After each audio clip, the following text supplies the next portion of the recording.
T-Dog, J-Boy, and me, I'm Lugs. Our pride and joy is pumping our mugs. Be careful, kids, it could get rough. We're flipping our lids on sports and other stuff.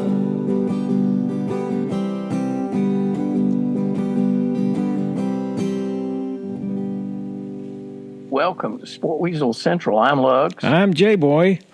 And I'm T-Dog. Yes, sir. Lively and unrehearsed. Nice to see you boys. Here we are again. Hey, fellas, why did the guy get fired at the calendar factory? I don't know. He took too many days off.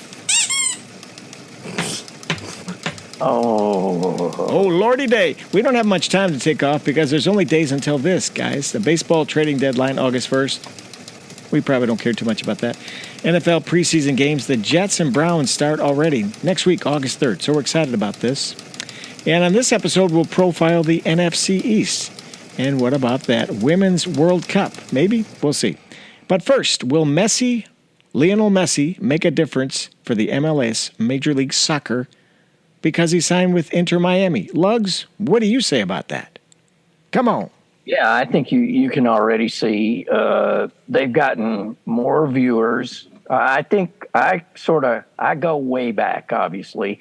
I think it's the Pele moment. I knew it. Thank you for mentioning Pele. Thank you. Pele came to, I guess it was the Cosmos, and really got kids in America interested in soccer. Now you've had at least a generation, almost two, who had some interest in soccer and played soccer. And I think Messi really ups the game a lot. I mean, you can already see it in Miami. They're seeing a lot more activity and people are just loving him. So good for him. I think it's perfectly good. I have to admit, I'm not a great soccer fan, but I'm impressed with Messi. He's at the end, but he's actually helping out. And if it's true that he turned down that prince in Saudi Arabia and $1 billion or whatever it was, my respect is way high for him. Because, Lugs, you have this theme about Saudi Arabia, right? Like, stick it to him a little bit? Well, when you bring bone saws and you kill people and cut them up into pieces, it doesn't really sit well with me. You know, the Live Golf Tour, I will never watch golf again. PGA, you saved the Live Golf Tour, so I'm not happy about any of that. And any of those guys that signed that Live deal saying that they did it for the money for their families, all those guys were $50 million.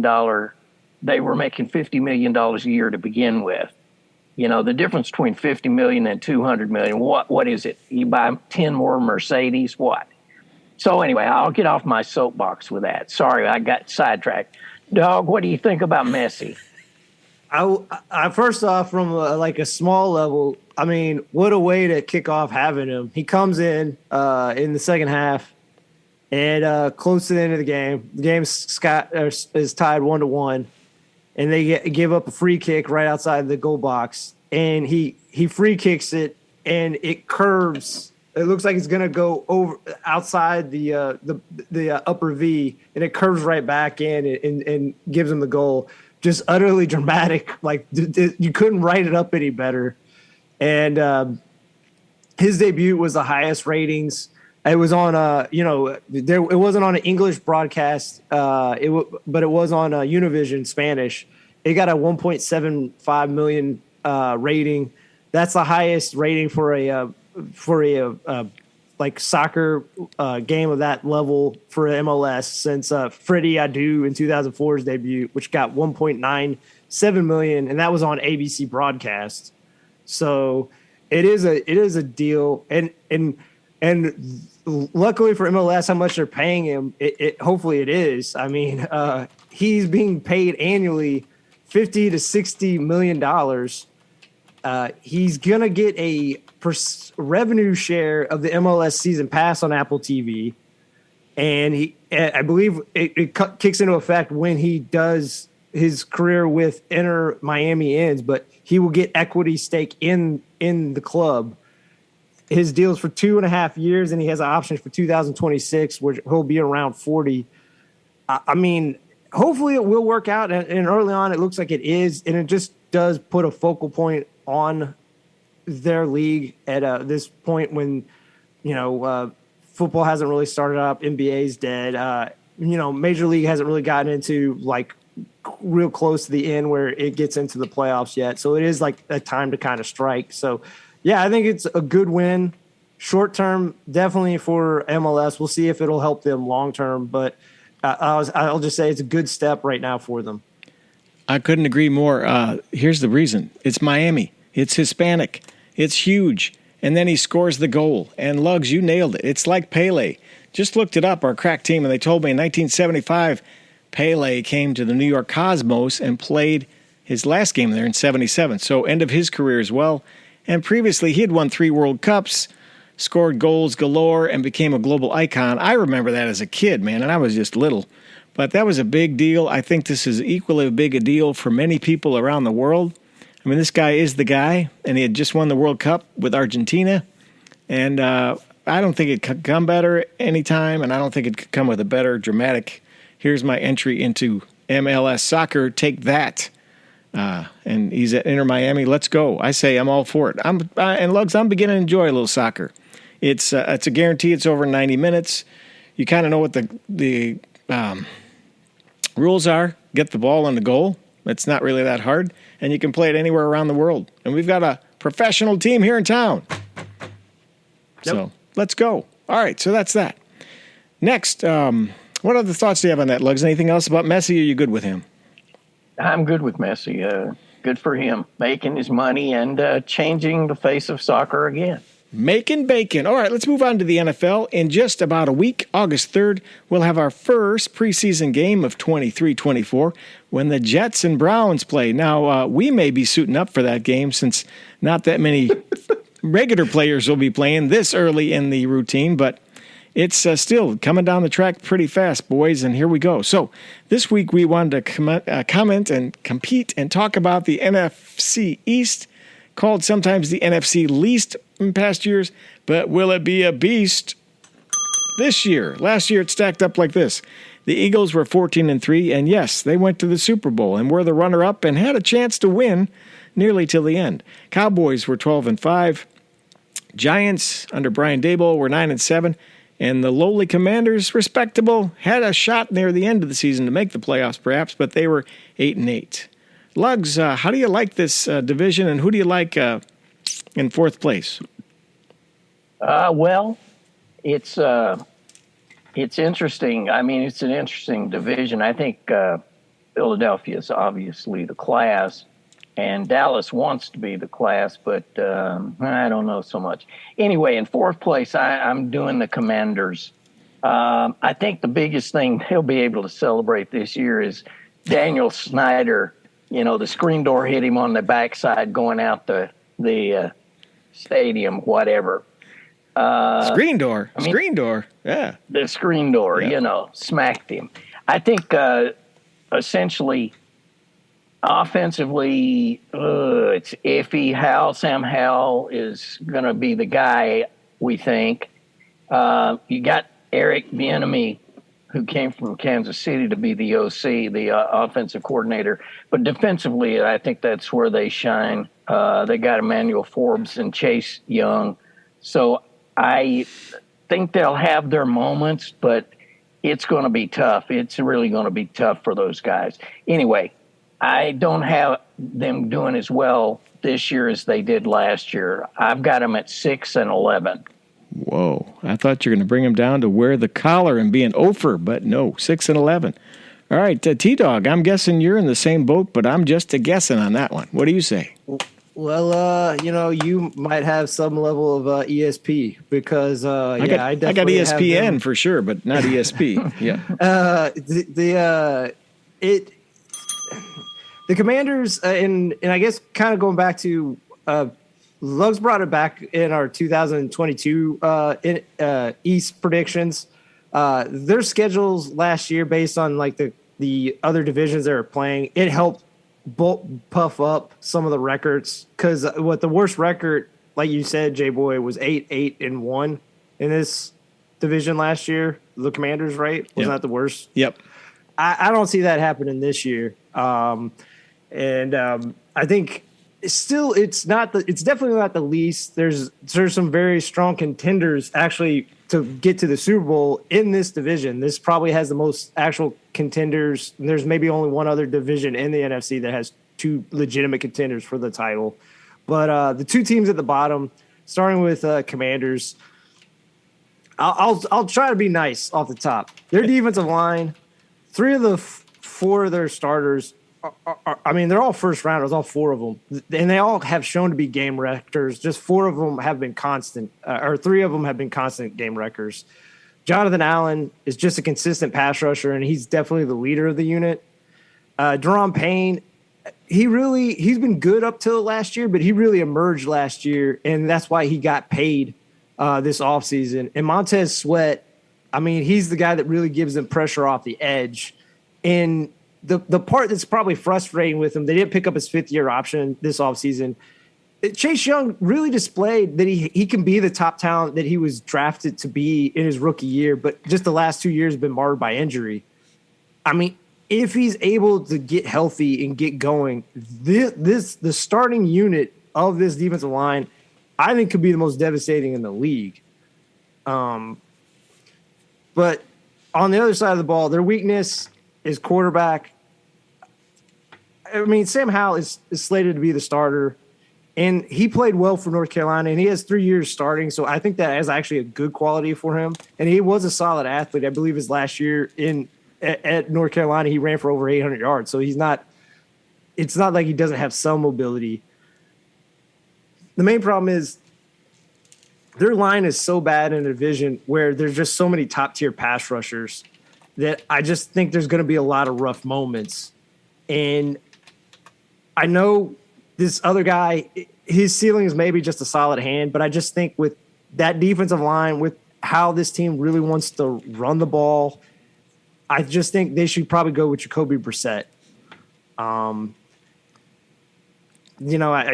look at them. They have great receivers in Terry McLaurin and John Dotson, but just why they're at the bottom, their offensive line and the back 7 of their defense, which was a problem last year, and it doesn't feel like they really have addressed it. And I just feel really sorry for Bieniemy. I understand why he had to get out of the shadow of Andy Reid, but it feels like he could have found a better job where, again, I'm not going to hate on Sam Howell, but I just feel like Bieniemy needed to go to a place where there's a quarterback who is a little more proven with an offensive line that doesn't look just atrocious on paper, to be honest with you. I'm not going to say they are going to be that, but I have them going 4-13. 4-13 for your Commanders, who I think we like to call the Commandos last year. Didn't we? Got mixed up on that. Commandos, I called them the Cobra Commanders. Cobra Kai. Commanders. Head coach Danielson. Okay. Well, here's the thing on that. I agree with you. So what did you have them going as? What? I had them 4-13, Whoa. and Lugs had 6-11. That may be the worst win total you're going to have this year, isn't it? Well, we'll talk about that more. I honestly, I know I had a team around the collar, and one of my awful predictions last year, I had the Giants going 1-16, and obviously they went 9-7-1. But I don't think there's any team that's as bad as last year. That's, I guess, one positive I could say about the league this year. Yes, sir. So I think this. All right. Gone are Daniel Snyder. Gone is Scott Turner. By the way, of the coaching tree, great. His dad, Norv. Remember Norv Turner? Great guy. 2 good coaches there. Las Vegas Raiders, right? Scott Turner's gone, so he's out of here. But you do have Eric Bieniemy, like that. This guy needs a chance, if he's going to ever be a head coach, to work under somebody other than Andy Reid. But you still got Riverboat Ron Rivera. I don't know. My heart still goes with this guy. You know why, T-Dog? He's an 85 Bear. Mm-hmm. Am I right? Yep. Yeah. Yes. So, you got to hang with these guys. Singletary, Mongo, all those guys. Ron Rivera is one of those guys. So I like that. But I don't think they can go anywhere. I don't care if Jacoby Brissett. I don't care if Brisket is their quarterback. I don't think they got a chance at doing a whole lot. I don't have them better than last year. I, like you boys, have them worse than last year, but I don't have them as bad as last year. I mean, as bad as you guys. I have them 7-10, and we're in the fourth spot in the NFC East. That's where I stand on the Commanders, Commandos, Cobra Kai guys, Ron Rivera's team. I wish him a lot of luck, but great news across the board there. Dan Snyder is gone, and they can move forward and get that. It won't be such a distraction is my hope. All right. Yes. Lugs, third spot in the East. Who do you like there? I've got to go with the lowly Giants. Lowly.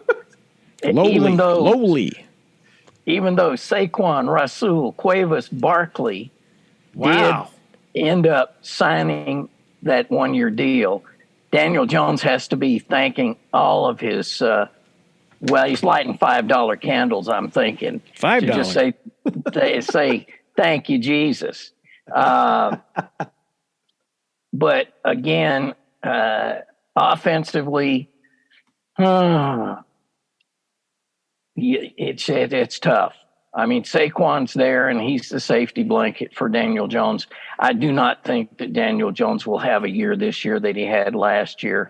And since he got paid, and Saquon Barkley, who was probably 65% of their offense, did not get paid. He had to take a lesser deal.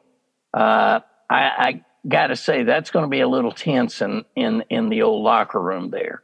But anyway, they've got a good defense. And I guess, maybe Dable can pull it off again. Maybe. I hope so for all of their sakes. There's a lot of money at stake. Anyway, I have not do as well as they did last year. I'm going 8-9. 8-9. For the New York Football Giants, 8-9. Yes. Okay. Wow. T-Dog, how are you doing on third place in the NFC East? I also have the Giants, and I'll be nice off the top. Like I said, I ate a lot of crow on the Giants last year. I had them going 1-16. They made the playoffs. A lot of credit I want to give to Brian Daboll and his staff for essentially, I think, smoke and mirror their way into the playoffs, to be honest with you.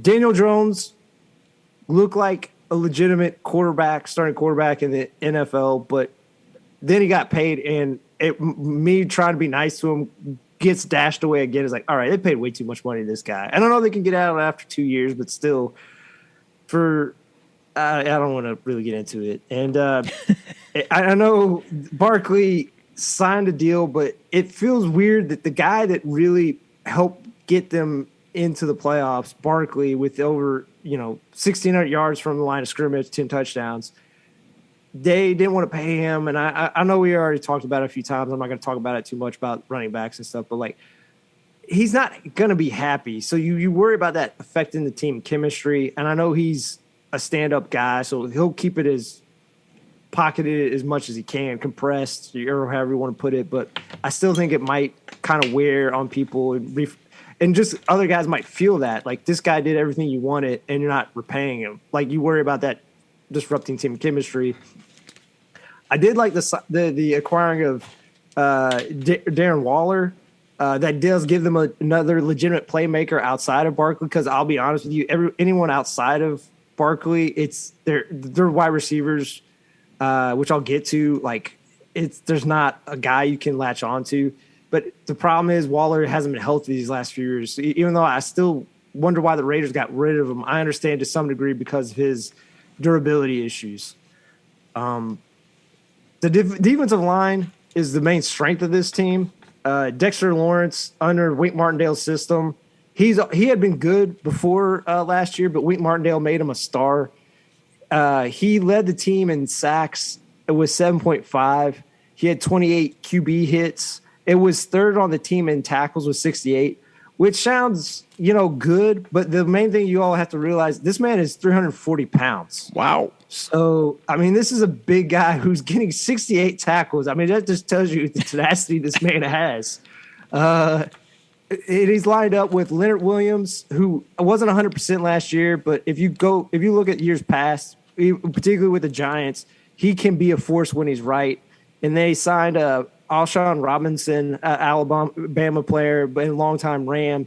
When he is positioned on the line, he's a bipedal like barricade. I mean, you cannot run through that man. And then just kind of going back to that, kind of alluded to earlier, their receivers.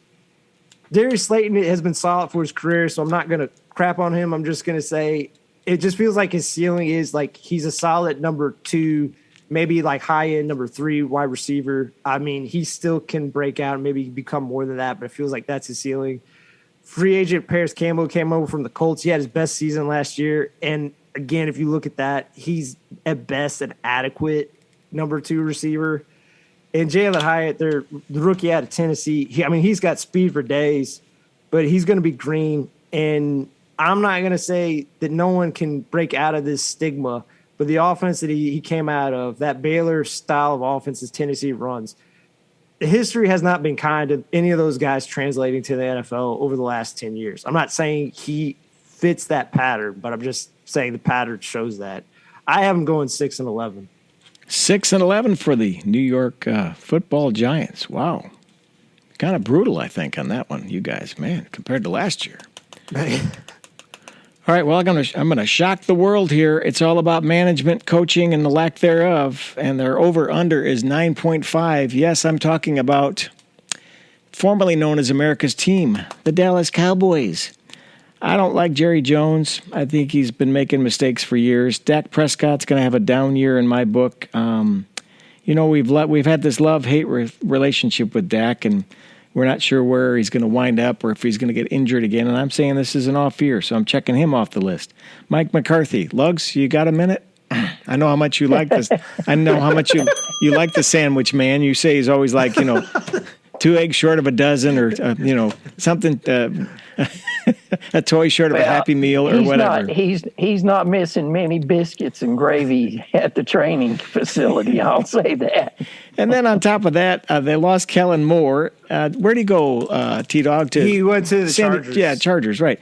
And they brought in Brian Schottenheimer. Now, that'd be Marty's little boy, right?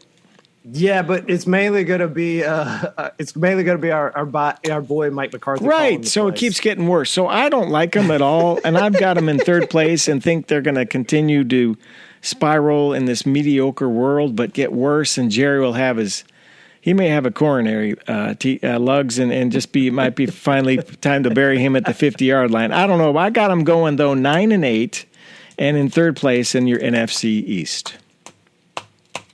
Wow. Yeah, wow. I'm just shaking it up. We can't all agree on this stuff, No, I like it though. I mean, I think you have a lot of logic to it. And look, is it ever a hard debate to be like, I don't trust Mike McCarthy? No, it's completely understandable to be the big main thrust of your the debate. real right winner. Understandable.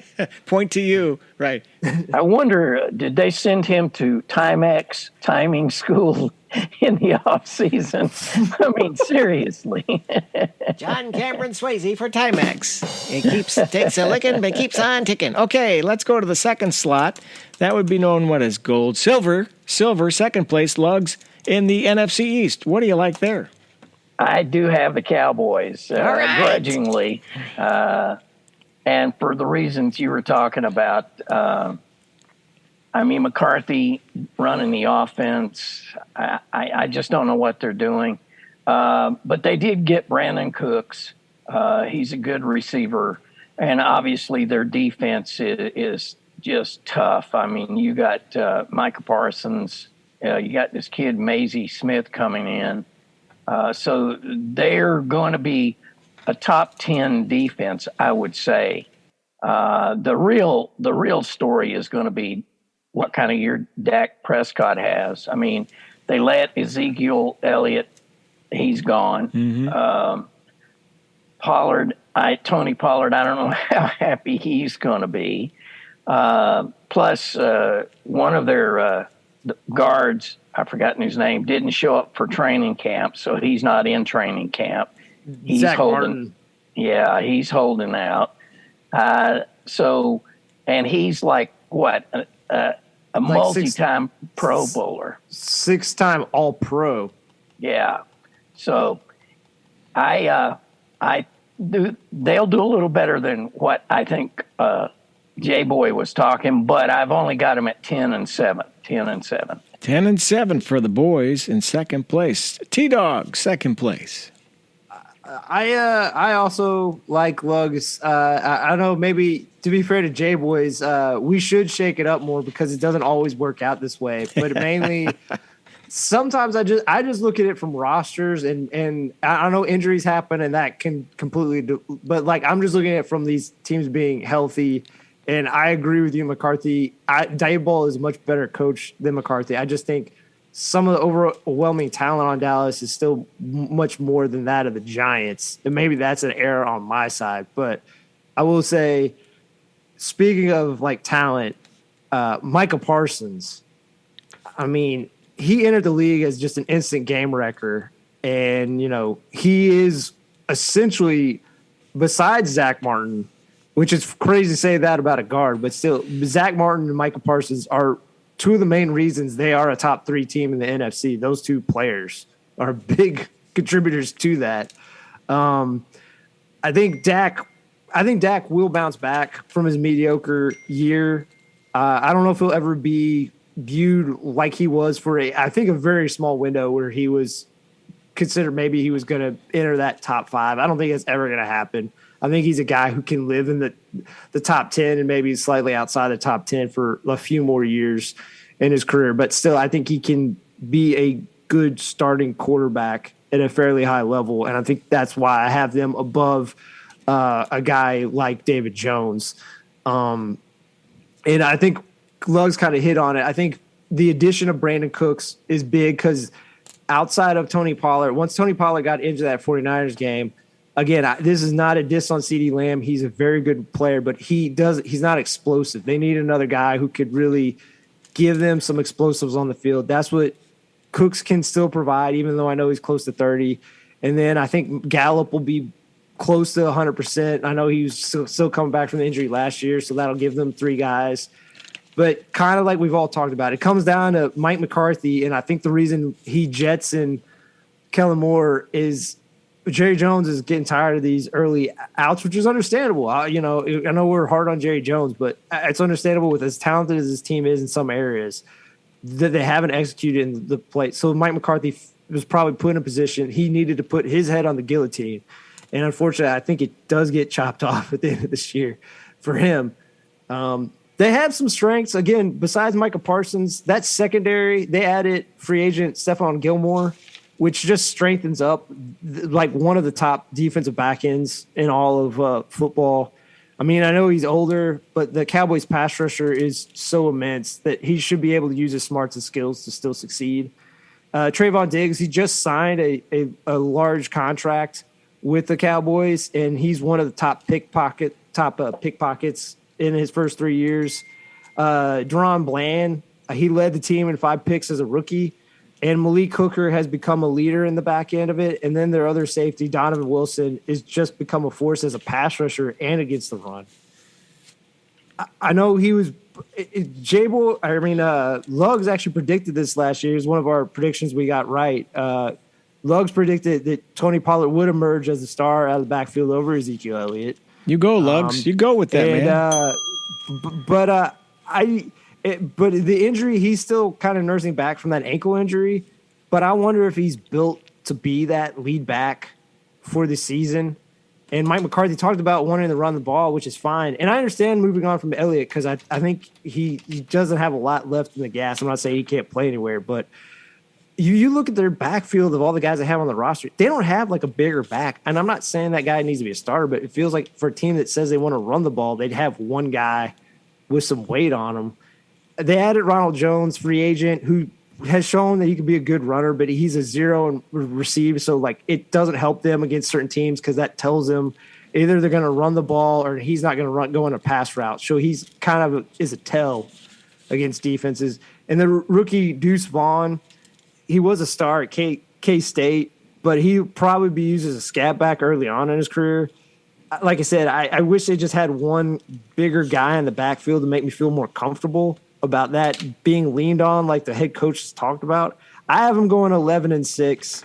I think they'll be one of the top contenders in the NFL, but I think they will fail in the playoffs, and I think this is Mike McCarthy's last year. 11-6 for the boys with Mike McCarthy looking for unemployment checks at the end of the season. Okay, good.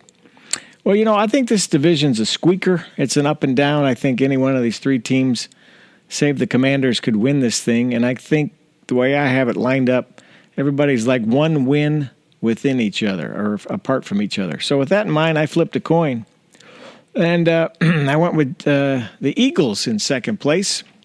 And no apparent reason other than I think Nick Sirianni, remember a few years ago when he first came in as a head coach and we had our serious doubts about that guy on this very show. Do you remember that about 2019, 2020? Yes. Yes. Yep. Well, I think he's back in the doghouse. Let me just throw it out.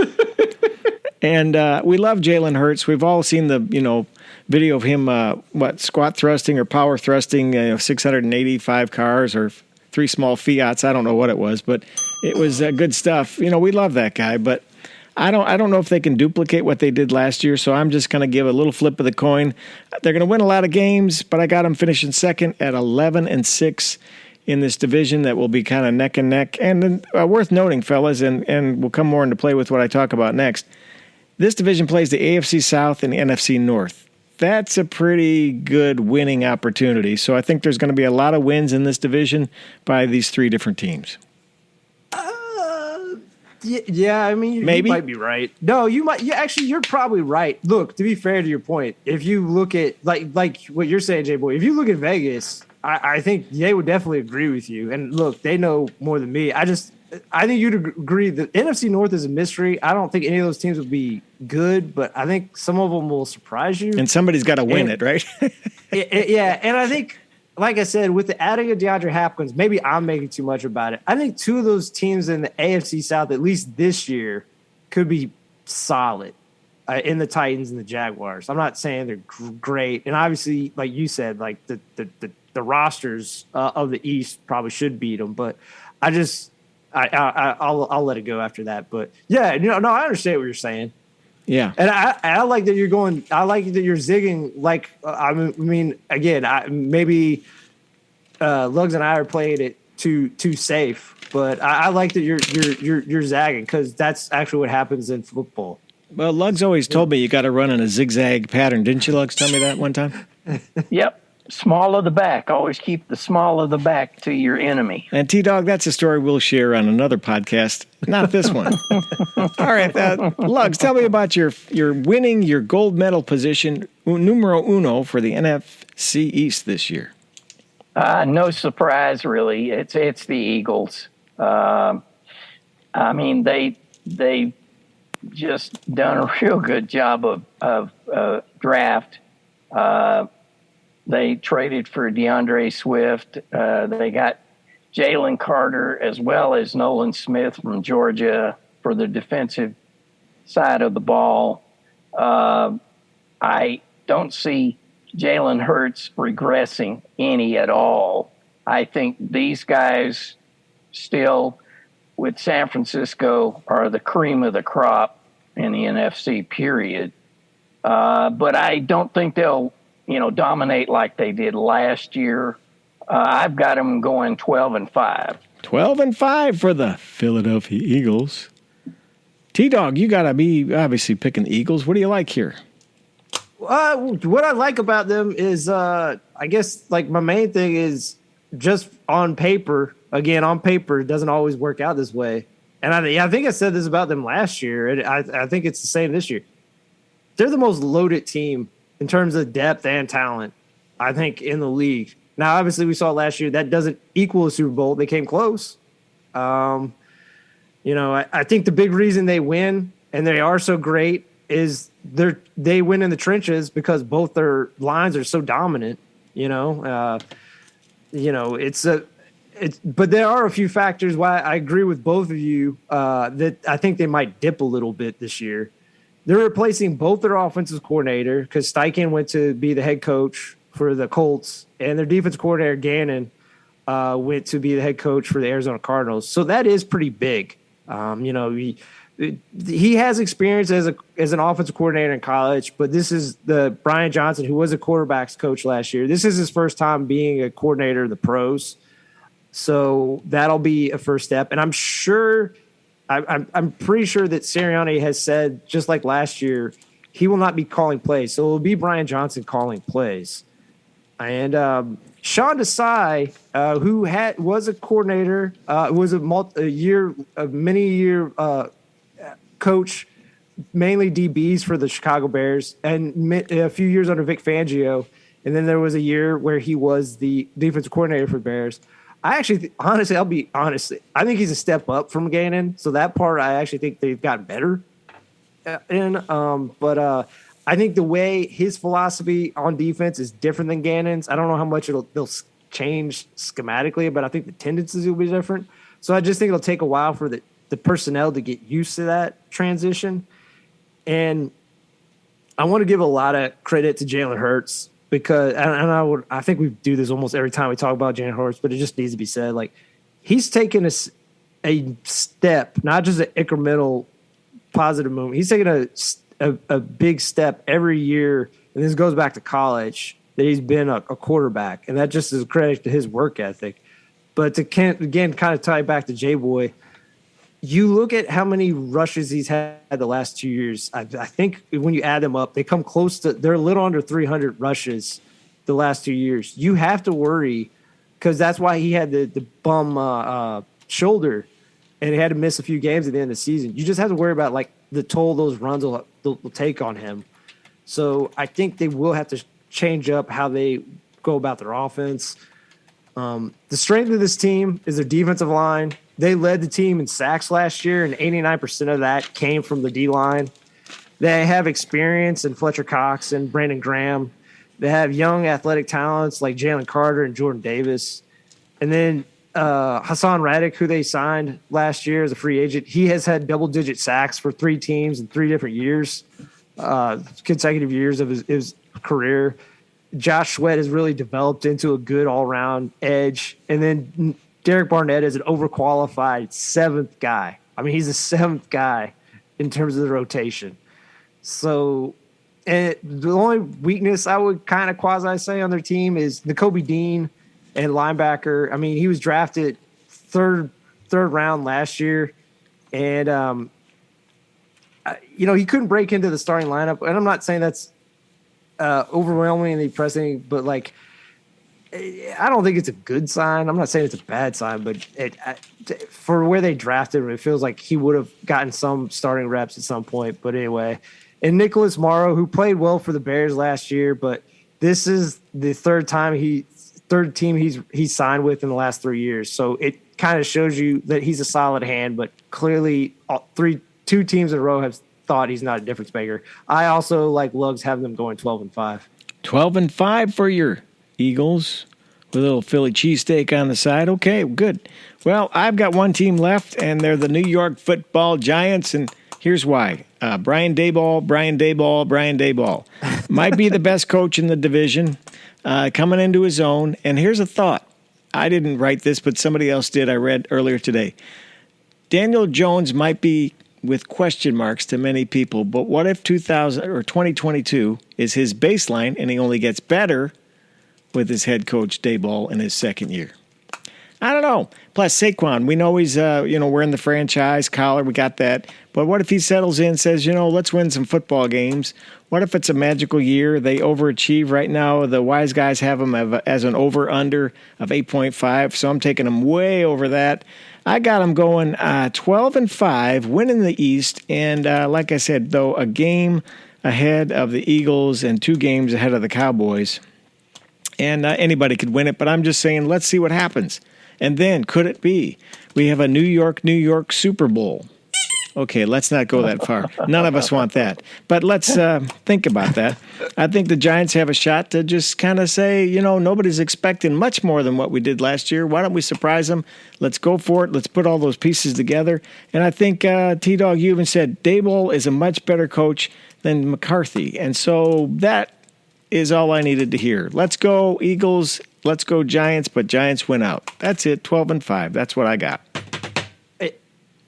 The only thing I'll say to just to jump off of what you say is I think Sirianni is a good coach, and I know it's not fair to him because he's been a head coach multiple years and Dayball's been one. But just what Dayball did with Buffalo Bills, the years he was just an offensive coordinator, what he did just last year, I will agree with you at least on this. Like, if you're a Giants fan, you should be happy because it feels like maybe in another 2 to 3 years, like they will be competing to be the team. I don't know if Daniel Jones will be there, but it feels like they'll be competing to be the team in the East.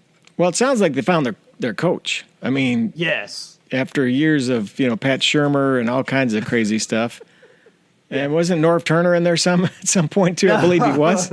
I don't know. I don't think he was. Maybe I'm forgetting him, but you are right. They've had since Coughlin left. It's been a murderer's row of just. Maybe it was Ted Turner, and I got mixed up on that. All right, Lugs, do you have a little warmed up on the fire there? A little sportsy yesteryear? Yes, we can do that. Oh, let's rip it off here. Rip off the Band-Aid. It's sports of yesteryear. From our man Lugs, he's out and about. He's driving a Buick Century. Late model, though. Low mileage. You can buy it today. Here he is now. All right. 1940, American John Sigmund began swimming for 89 hours and 46 minutes from St. Louis to Caruthersville, Missouri in the Mississippi River. That's 292 miles for those of you wondering about that. It's the longest solo swim of all time. Apparently, he lost his shoe or something and was trying to chase it down. I'm not sure why he would do it. Anyway, 1956, Pittsburgh Pirates, Roberto Clemente hits MLB's first and only walk-off inside the park grand slam for a 9-8 win over the visiting Chicago Cubs. Of course. Yes. 1999, 86 Tour de France. Lance Armstrong wins first of 7 consecutive Tour de France titles, but is later disqualified, of course, for drug cheating. 2004, British Senior Open Men's Golf, Royal Portrush. Pete Oakley wins by 1 stroke over fellow American Tom Kite and Eduardo Romero of Argentina. And 2021, Australia wins women's 4x100 relay for the 3rd straight Olympics as Bronte Campbell, Meg Harris, Emma McKeown, and Kate Campbell set a new world record of 3 minutes, 29 seconds in Tokyo.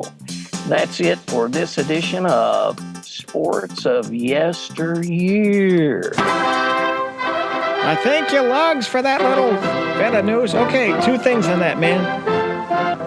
I've been to Caruthersville, Missouri. Yes, sir. Oh, yeah? I have. So that was 290 miles on the Mississippi. Oh, yeah. Now, Oh, he was going with the current. I want to point that out. right. No, he wouldn't have been swimming up. Well, he might have. I don't know. Anybody that wants to swim in the Mississippi, I got to question their sanity, but there you are. How did he avoid all the driftwood and all the crap floating around in there? And part 2 of that. Drowned cows and, all that stuff that we've seen. And, do you think he wore those little floaty wings like kids do at the, Holiday Inn pool, you think? Maybe. All right, and then Roberto Clemente, the only inside the park grand slam? And it was his first time at bat. Ridiculous. He just stepped up and did it. Ridiculous. Yeah. I mean, one of the greatest of all time, killed tragically, as we remember, in a plane crash for doing some humanitarian effort. Saw the man play. Did you ever see him play? I did not. Yeah, I mean, on TV, but I never witnessed him in person. Yeah. Oh, man. It was fun. All I remember was when he would stand up there to bat, he would do weird things with his head to stretch his neck, but he was an amazing player. Yep, that was a good team. We had Richie Hebner back there, Pop Stargill, lots of those good old, we are family Pirates. And Clemente wasn't much bigger than us. I mean, he was, of course, I know most people think we're tall on this podcast, but he was just a squint. Picture yourself. I'm 6'8", 245, baby. All right, Dan Issel, easy there now. All right, that's enough of that crap. But Clemente, what a player, died too young, and one of the greats. Inside the Park Grand Slam. There's one I didn't know about. See, you learn something if you tune into this program. Sometimes. T-Dog, let's talk about training camp at the NFL. You had some thoughts about training camp. Yeah, I'll let you, if we can go back and forth if you want. I have 5 things I'm really watching around the league that I'm just really intrigued to see, like how they develop, how they maybe kind of coagulate into something of hopefully of exceptionalism, or at least something that's entertaining to watch, because that's what it comes down to. And if you have any, I'll take a break. I'll just do my first one. The one I'm really intrigued with is Sean Payton's offense with the Denver Broncos. I just think the disparity between Sean Payton and Nathaniel Hackett is going to be so vast that week 1, people are going to be like, oh, Denver's for real. I mean, and like I said, I don't think they make the playoffs because I just think from a talent standpoint, they're not as good as the top 2 teams in the division. But like, I think they're going to be hard out this year because I just think Sean Payton as a coach is so overwhelmingly better than Nathaniel Hackett. And I just think they're going to run the hell out of the ball. I think it's going to be Russell Wilson chucking moonbeams. And I think they're just going to confuse the defenses with just a variety of personnel groupings, because that's what he did in New Orleans. Like, he'd bring out 3 tight ends, 4 tight ends, 5 wide receivers, 2 running backs, 2 tight ends, 1 running back, all these different formations just to really tax and just piss off the defense coordinator, which I love. And the other big win for them is Javonte Williams, their star running back who got injured last year.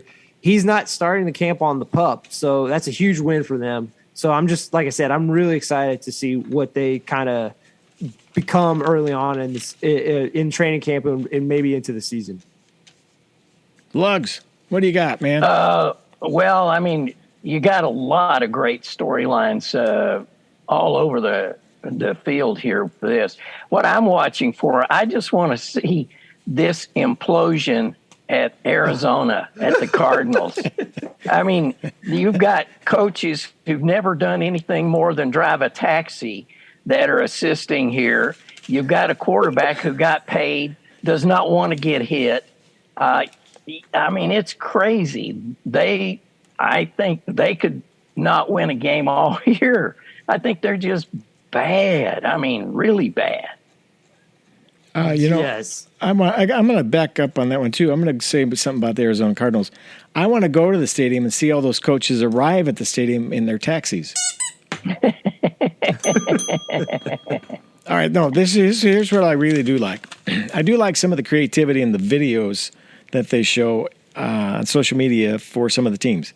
In particular, the Vikings have always been pretty creative from the get-go. And they'll put something, I don't know if you've seen it, but they'll come off the practice field, and it's just stupid stuff, but this is what I kind of look for. And there'll be like a dry erase board with a question, but you're looking at the players, and they're looking at the question, so it's like a point of view. And they'll get something like, what do you get when you cross a snowman with a vampire? And they're all standing around going, damn, what is that, guys? And they'll just bat it back and forth. Nobody gets it. Well, the answer, of course, is frostbite. But that's the kind of stuff they do. I pulled that one off of somewhere else. But it's just kind of funny to watch because, Kirk Cousins will come up and say, well, of course it's that, or, no, it's not. And then, the running back say, no, man, that's not that. So it's just kind of funny to see. So that's number 1 for me. T-Dog, take another one. Another one is, again, I kind of like J-Boy. I wish I would have been strong like J-Boy in being more courageous in my predictions. Courageous? I in terms of going back to the AFC East, I think that was the first one we did this year. If Tua didn't have his injury props, I really want to put Miami Dolphins to win the AFC East because Vic Fangio's defense, I'm really fascinated to watch. Because if you just look at the roster of talent and how this man is the king of not showing his hand till after the snap, and then you added Jalen Ramsey, who they'll probably play in the slot, and he'll take advantage, which will take advantage of his athleticism, playmaking. And, they have a guy who showed last year he can be really good in Jalen Phillips, their outside linebacker.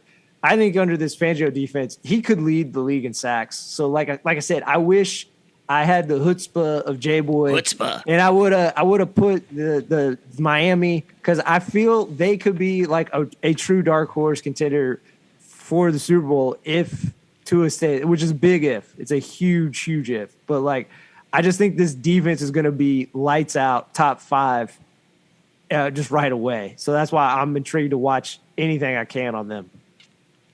Lugs, what you got, man? Anything else? Well, one of the things I'm watching for is Green Bay. Obviously, they don't have a lot of respect for the young man there because he got a 1-year deal. The young man. What is this? Is he the guy in Harry Potter? You can't mention his name, Voldemort? What is going on, man? Jordan Love. Yeah, right. And they didn't show him any love, but I think they're going to do okay this season because look at their schedule.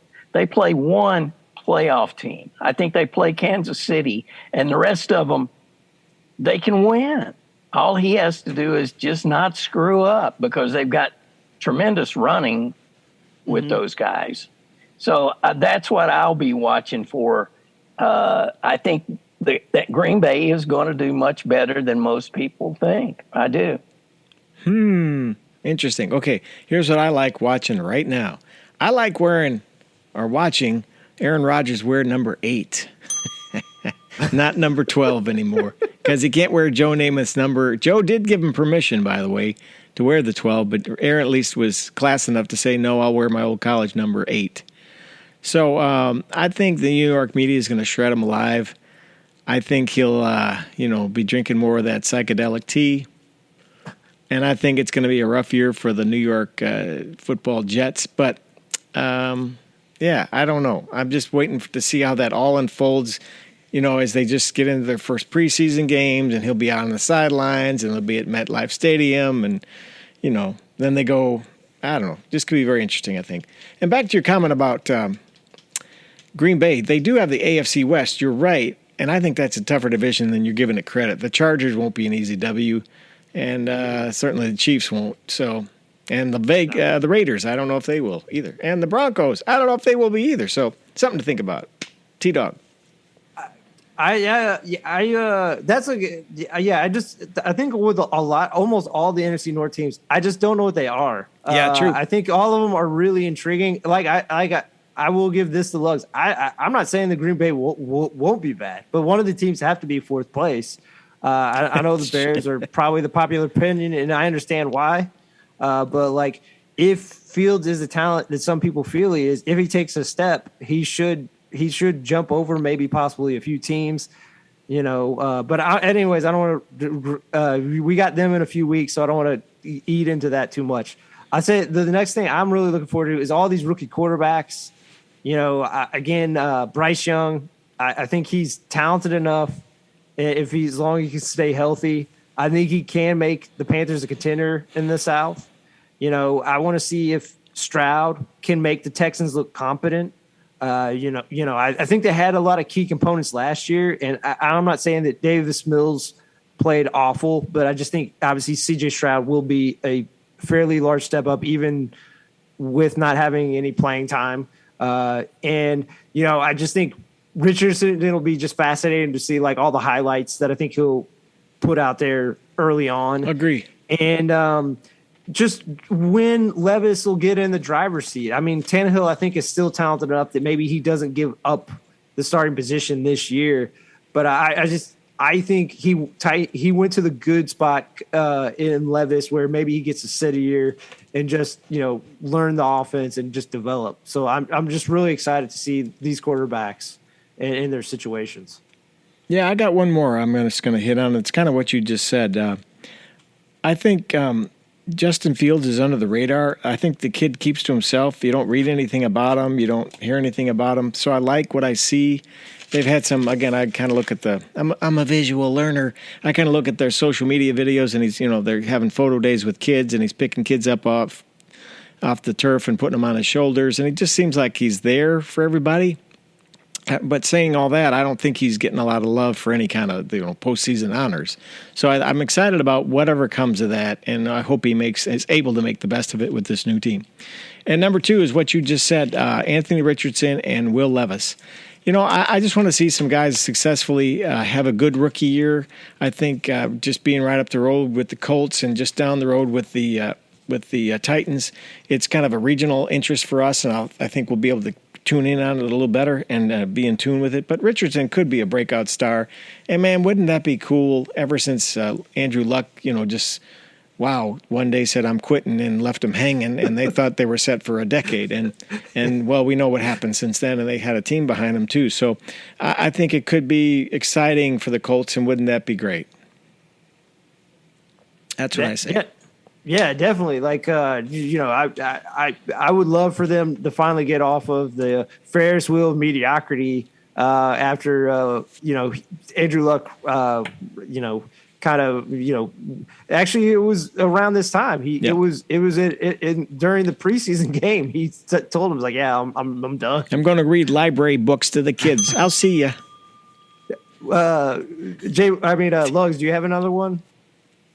Well, I would just be – well, there are lots of them, but I want to see Buffalo. They just looked defeated at the end of last season. I want to see if that change at offensive coordinator is going to continue to grow and do something different with Josh Allen.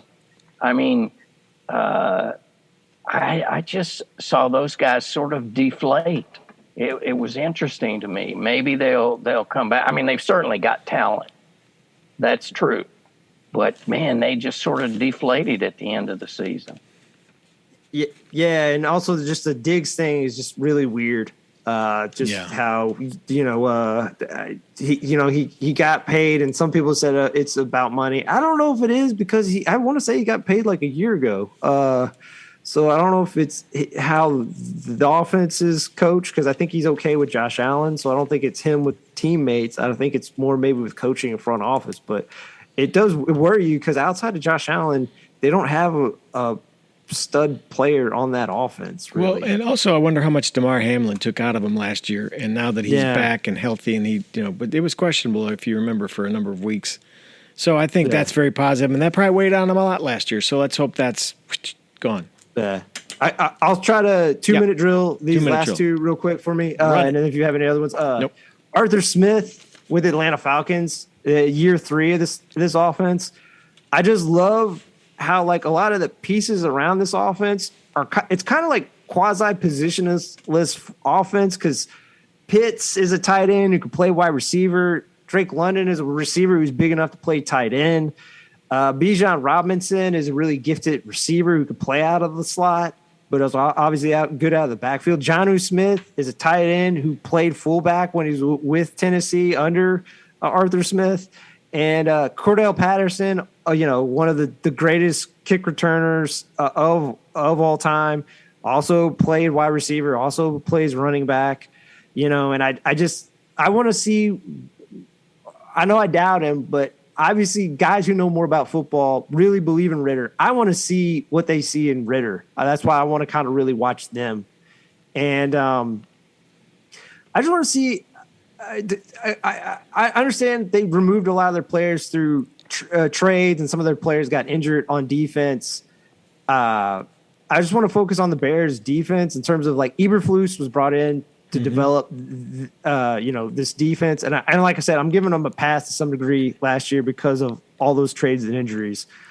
But I just want to see if they can be good. They added, Billings in free agency, Dexter and Pickens in the draft to really help solidify the run, because that was one of the main issues last year, just how bad they were against the run. I think with the additions of those guys, I'm not going to say they're going to be a top 10, but they should be hopefully at the end of the year or around the middle of the pack year 1 with some of these new personnel. And I just feel the added additions of Edmonds and TJ Edwards at linebacker is really going to help them in, intermediate passes and also run support again. And I just like Jaquan Brisker. I think Kyler Gordon as a nickel. I think Jalen Johnson, their corner, and then rookie Stevenson. I like their young talent in their secondary.